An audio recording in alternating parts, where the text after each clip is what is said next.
Ainda comentando alguns aspectos do julgamento que acabou condenando o ex-presidente Jair Bolsonaro, o governo federal promete trabalhar contra o projeto de anistia que segue sendo costurado, realmente de forma muito detida pela oposição no Congresso Nacional.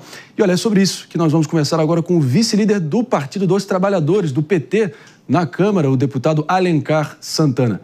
Bem-vindo, deputado, obrigado pela presença. O senhor me ouve bem? Agora sim. Sim. Em linhas gerais, qual é a estratégia da situação, e do próprio governo de brecar o avanço da anistia? E a gente vai ponto a ponto aqui, repercutindo com a bancada. Bom dia e obrigado pela presença. Bom dia, um prazer estar com vocês aí da Jovem Pan, obrigado pelo espaço, cumprimentar a todos que nos acompanham. Olha, a anistia não tem sentido algum. Diria que avançar com a pauta da anistia, aprovar a anistia é mais um tapa brutal contra o povo brasileiro, contra a nossa sociedade em geral. Isso não trata de uma questão política. Isso é de respeito à nossa democracia, à nossa história, à memória do nosso povo. Não dá para as pessoas atentarem contra o Estado brasileiro, tentarem dar um golpe e terem anistia. Isso já ocorreu no passado e novamente tentaram um golpe. Se a gente anistiar, isso vai acontecer no futuro, porque vai dizer que a impunidade nesses casos prevalece. E o Brasil não pode ser um país impune. Deputado Aqueles Alencar, que cometem crime... Oi. Não, justa, posição mais do que legítima, mas eu só queria, a título de fazer uma provocação aqui, muitos dos críticos vão apontar de que a fundação do próprio Partido dos Trabalhadores se deu pela anistia após o regime militar e que isso seria possivelmente uma incoerência. Como é que você faz essa distinção, hein? Olha, são situações totalmente opostas. O PT combateu a ditadura. O PT fez atos, líderes como Lula, greves gigantescas combatendo a ditadura. Aquela anistia foi para perdoar, de maneira errônea, os militares que cometeram o golpe, torturaram, perseguiram e mataram muita gente. Essas pessoas já tinham que ter sido punidas lá atrás. Se talvez lá tivesse punição, não haveria uma tentativa de golpe agora. Os que tentaram o golpe agora são frutos daquele período, da linha dura do golpe militar, da linha que, inclusive, não queria sequer a pacificação do país naquele momento. E ali havia uma disputa fortemente na sociedade. É outro contexto político, outro contexto histórico, e a anistia foi para perdoar os algozes, os que estavam no poder e que deram o golpe, os que mataram. São situações totalmente opostas. O erro do passado não pode se cometer novamente. Essas pessoas serem anistiadas. O PT não é fruto da anistia. O PT é fruto da luta política, da organização social, da mobilização dos trabalhadores. Falar que o PT nasceu devido à anistia, olha, desculpa, não tem nada a ver uma coisa com a outra. Aliás, o PT nasceu, a ditadura ainda existia. O governo militar foi até 1985, o PT nasceu em 1980. Então, são situações totalmente opostas. Eu vou aqui com a Jéssica Peixoto, deputado Alencar, para a próxima pergunta. Deputado, eu tenho várias perguntas, mas eu vou escolher uma muito especial. Todos os dias no Brasil, a corrupção mata, ela tira da habilidade de uma pessoa ser tratada dentro de um hospital. Os desvios dentro do Estado são muito problemáticos e a gente sabe, como está vendo aí na CPMI, inclusive do INSS, o senhor está lá, existe uma lógica muito maldosa na corrupção. Em 2015, a então presidente Dilma Rousseff, ela deu um indulto que seria o equivalente aqui, para quem está nos escutando, saindo um pouco do jurídico, seria o equivalente a uma anistia, seria ali um perdão que embarcou vários dos condenados de um dos maiores processos que combateu a corrupção aqui em relação à pena, que é o mensalão. José Dirceu, José Genuíno, Valdemar da Costa Neto foram valorizados e conseguiram os benefícios por conta daquela liberação, daquela, por assim dizer, anistia. O senhor aqui fez uma argumentação que a gente não pode dar anistia porque volta a acontecer, porque é impunidade. O senhor lamenta que a presidente Dilma tenha dado esse indulto e condena a ação dela por isso? Porque, afinal de contas, é a mensagem da impunidade, é a mensagem aí que o senhor acabou de dizer que não pode acontecer. Ou o senhor acha que a corrupção não é um problema?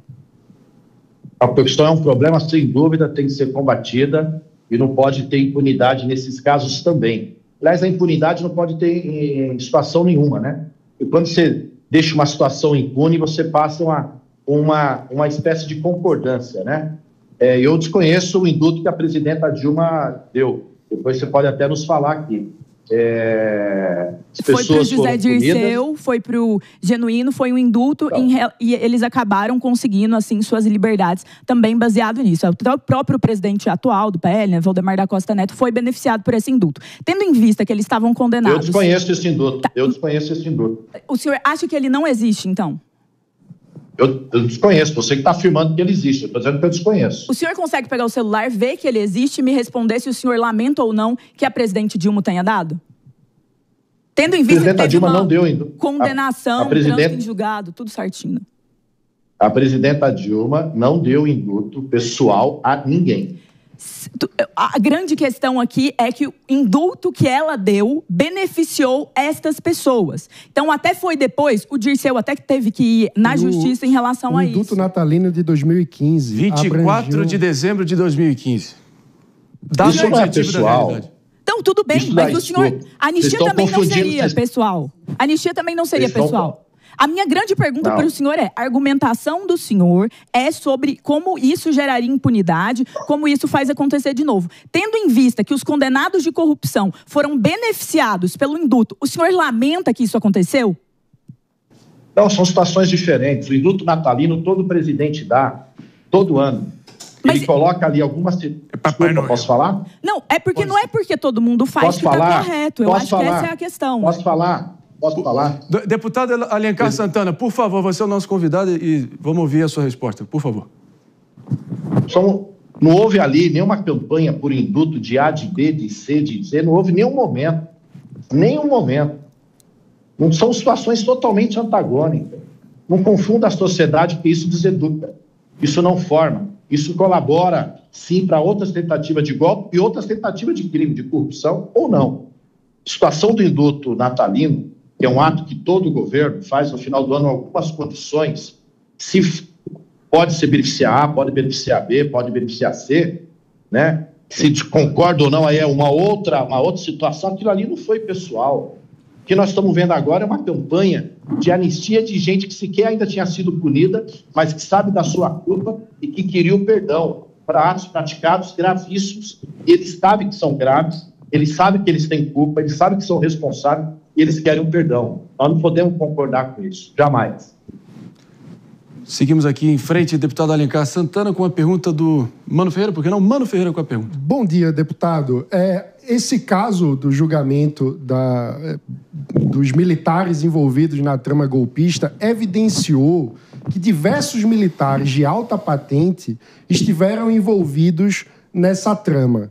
Na avaliação do senhor, os governos do PT erraram ao não fazerem reformas institucionais que modificassem ou tentassem modificar a cultura autoritária dentro das Forças Armadas? Olha, esse é um bom debate. Eu acho que nós temos que fazer com muita profundidade o papel das Forças Armadas, seu processo de formação, né? Olha a situação que nós estamos vivendo. O Brasil, um país de ampla fronteira, um beira-mar gigantesco e uma divisa do outro lado na floresta e outros pontos do país gigantesco. E a gente não tem, de fato, uma Forças Armadas tão forte, tão potente, inclusive com uso de inteligência, de equipamentos modernos para eventualmente enfrentar uma situação difícil de eventual ataque. Olha o que os Estados Unidos, no momento, estão fazendo conosco do ponto de vista de uma guerra comercial por motivos políticos. Mas ele podia fazer, eventualmente, outro tipo de ataque. O Brasil estaria preparado? Acho que nós temos que fazer essa pergunta e uma reflexão da importância de a gente fortalecer as Forças Armadas no seu papel, equipar melhor, ter equipamentos modernos. A guerra que virá no mundo futuro vai ser com base em inteligência artificial. Nós temos que apostar nisso. Isso pode ser um eixo de desenvolvimento, de fortalecimento do nosso país. E temos que se projetar para isso. E, ao mesmo tempo, com isso, definir melhor o papel e a formação das Forças Armadas. Ela tem que visar o nosso fortalecimento de defesa contra estrangeiro, não as Forças Armadas que toda hora tentam se envolver na política e, eventualmente, participar de golpes, como alguns generais participaram nessa trama mais recente. Olha, deputado Alencar Santana, do PT, Paulista, a gente agradece muito a sua disposição de poder estar aqui e portas abertas para a gente dar sequência. Obrigado. Obrigado, eu que agradeço. Um forte abraço para todos vocês. Prazer.